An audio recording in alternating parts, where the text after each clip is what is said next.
Book of Deuteronomy, chapter 12. The Lord's chosen place for worship. These are the decrees and regulations you must be careful to obey when you live in the land that the Lord, the God of your ancestors, is giving you. You must obey them as long as you live. When you drive out the nations that live there, you must destroy all places where they worship their gods, high on the mountains, up on the hills, and under every green tree. Break down their altars and smash their sacred pillars. Burn their Asherah poles and cut down their carved idols. Completely erase the names of their gods. Do not worship the Lord your God in the way these pagan peoples worship their gods. Rather, you must seek the Lord your God at the place of worship he himself will choose from among all the tribes, the place where his name will be honored. There you will bring your burnt offerings, your sacrifices, your tithes, your sacred offerings, your offerings to fulfill a vow, your voluntary offerings, and your offerings of the firstborn animals of your herds and flocks. There you and your families will feast in the presence of the Lord your God, and you will rejoice in all you have accomplished, because the Lord your God has blessed you. Your pattern of worship will change. Today all of you are doing as you please, because you have not yet arrived at the place of rest, the land the Lord your God is giving you as your special possession. But you will soon cross the Jordan River and live in the land the Lord your God is giving you. When he gives you rest from all your enemies and you are living safely in the land, you must bring everything I command you, your burnt offerings, your sacrifices, your tithes, your sacred offerings, and your offerings to fulfill a vow, to be designated a place of worship, the place the Lord your God chooses for his name to be honored. You must celebrate there in the presence of the Lord your God with your sons and daughters and all your servants. And remember to include the Levites who live in your towns, for they will receive no allotment of land among you. Be careful not to sacrifice your burnt offerings just anywhere you like. You may do so only at the place the Lord will choose within one of your tribal territories. There you must offer your burnt offerings and do everything I command you. But you may butcher your animals and eat their meat in any town whenever you want. You may freely eat the animals with which the Lord your God blesses you. All of you, whether ceremonially clean or unclean, may eat that meat, just as you now eat gazelle and deer. But you must not consume the blood. You must pour it out on the ground like water. But you may not eat your offerings in your hometown, neither the tithe of your grain and new wine and olive oil, nor the firstborn of your flocks and herds, nor any offering to fulfill a vow, nor your voluntary offerings, nor your sacred offerings. You must eat these in the presence of the Lord your God at the place he will choose. Eat them with your children, your servants, and the Levites who live in your towns, celebrating in the presence of the Lord your God in all you do. And be very careful never to neglect the Levites as long as you live in your land. When the Lord your God expands your territory as he has promised, and you have urged to eat meat, you may freely eat meat whenever you want. It might happen that the designated place of worship, the place that your Lord your God chooses for his name to be honored, is a long way from your home. If so, you may butcher any of the cattle, sheep, or goats the Lord has given you, and you may freely eat the meat in your hometown as I have commanded you. Anyone, whether ceremonially clean or unclean, may eat that meat, just as you do now with gazelle and deer. But never consume the blood, or the blood is the life, and you must not consume the lifeblood with the meat. Instead, pour out the blood on the ground like water. Do not consume the blood, so that all may go well with you and your children after you, because you are doing what pleases the Lord. Take your sacred gifts and your offerings to fulfill a vow to the place the Lord chooses. You must offer the meat and the blood of your burnt offerings on the altar of the Lord your God. The blood of your other sacrifices must be poured out on the altar of the Lord your God, but you may eat the meat. Be careful to obey all my commands, so all that will go well with you and your children after you, because you will be doing what is good and pleasing to the Lord your God. When the Lord your God goes ahead of you and destroys nations, and you drive them out and live in their land, do not fall into the trap of following their customs and worshiping their gods. Do not inquire about their gods, saying, "How do these nations worship their gods? I want to follow their example." You must not worship the Lord your God the way the other nations worship their gods, for they perform for their gods every detestable act that the Lord hates. They even burn their sons and daughters as sacrifices to their gods. So be careful to obey all the commands I give you. You must not add anything to them or subtract anything from them. Deuteronomy chapter 13, a warning against idolatry. Suppose there are prophets among you, or those who dream dreams about the future, and they promise you signs or miracles, and the predicted signs or miracles occur.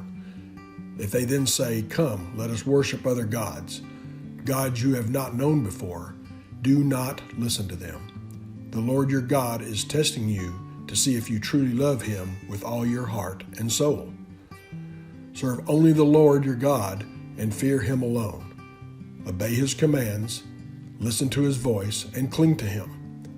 The false prophets or visionaries who try to lead you astray must be put to death, for they encourage rebellion against your Lord your God, who redeemed you from slavery and brought you out of the land of Egypt.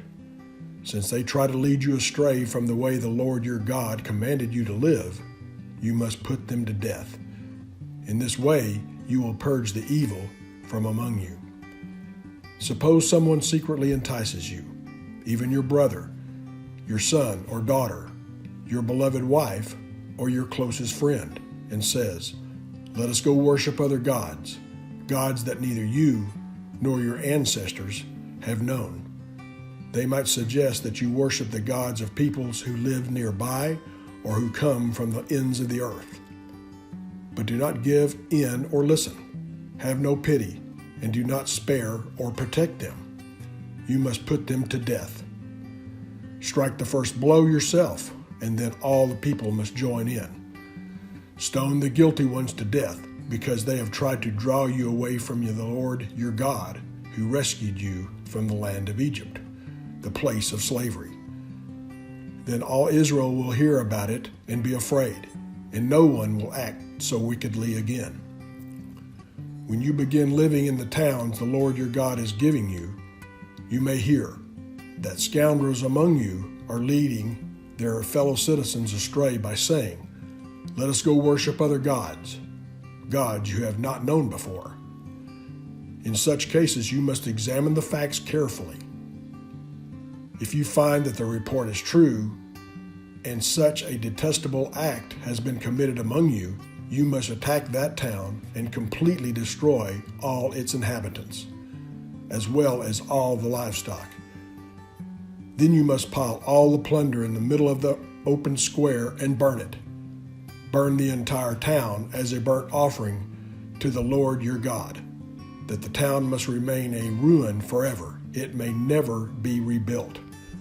Keep none of the plunder that has been set apart for destruction. Then the Lord will turn from his fierce anger and be merciful to you. He will have compassion on you and make you a large nation, just as he swore to your ancestors. The Lord your God will be merciful only if you listen to his voice and keep all his commands that I am giving you today, doing what pleases him. Deuteronomy chapter 14, ceremonial clean and unclean animals. Since you are the people of the Lord your God, never cut yourselves or shave the hair above your foreheads in mourning for the dead. You have been set apart as holy to the Lord your God, and he has chosen you from all the nations of the earth to be his special treasure. You must not eat any detestable animals that are ceremonial unclean. These are the animals you may eat: the ox, the sheep, the goat, the deer, the gazelle, the roe deer, the wild goat, the addax, the antelope, and the mountain sheep. You may eat any animal that has completely split hooves and chews the cud, but if the animal doesn't have both, it may not be eaten. So you may not eat the camel, the hare, or the hyrax. They chew the cud, but do not have split hooves, so they are ceremonial unclean for you. And you may not eat the pig.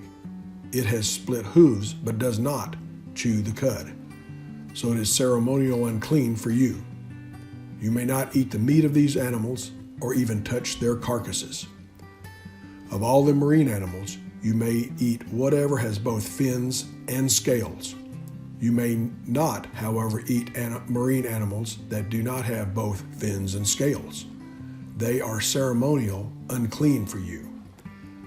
You may eat any bird that is ceremonial clean. These are the birds you may not eat: the griffin vulture, the bearded vulture, the black vulture, the kite, the falcon, buzzards of all kinds, ravens of all kinds, the eagle owl, the short-eared owl, the seagull, hawks of all kinds, the little owl, the great owl, the barn owl, the desert owl, the Egyptian vulture, the cormorant, the stork, herons of all kinds, the hopi, and the bat.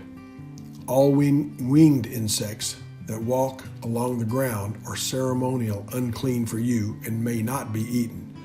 But you may eat any winged bird or insect that is ceremonial clean. You must not eat anything that has died a natural death.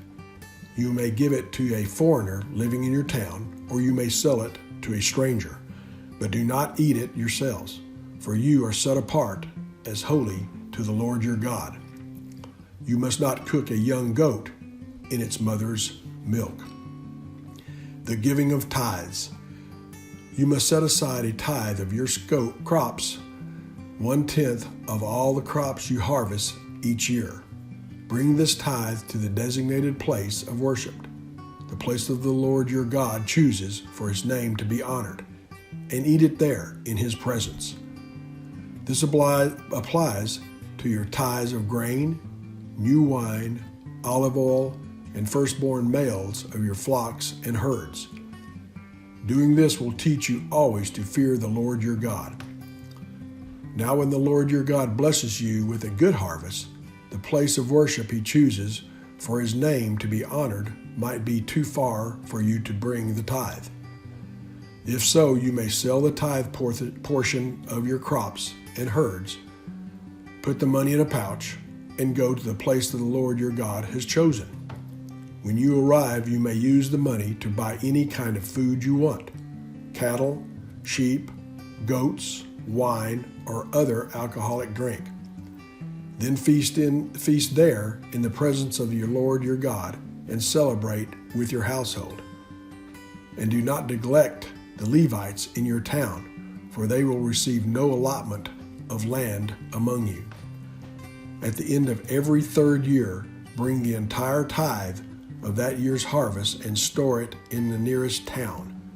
Give it to the Levites, who will receive no allotment of land among you, as well as to the foreigners living among you, the orphans and the widows in your towns, so they can eat and be satisfied. Then the Lord your God will bless you in all your work. Deuteronomy chapter 15, Release for debtors. At the end of every 7th year, you must cancel the debts of everyone who owes you money.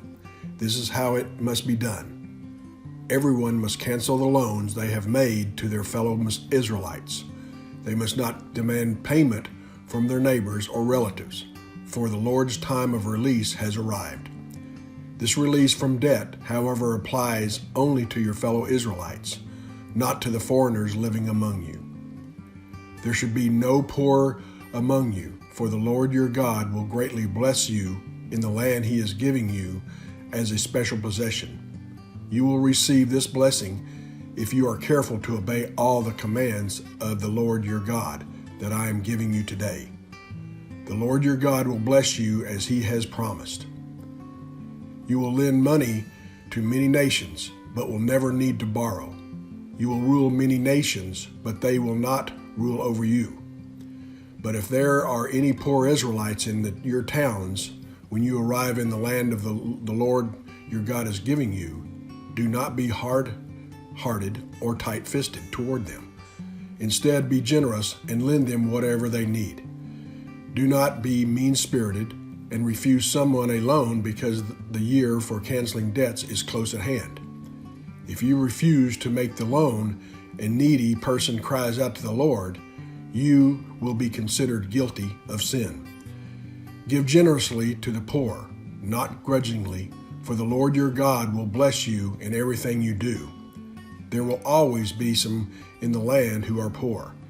That is why I'm commanding you to share freely with the poor and with other Israelites in need. Release for Hebrew slaves.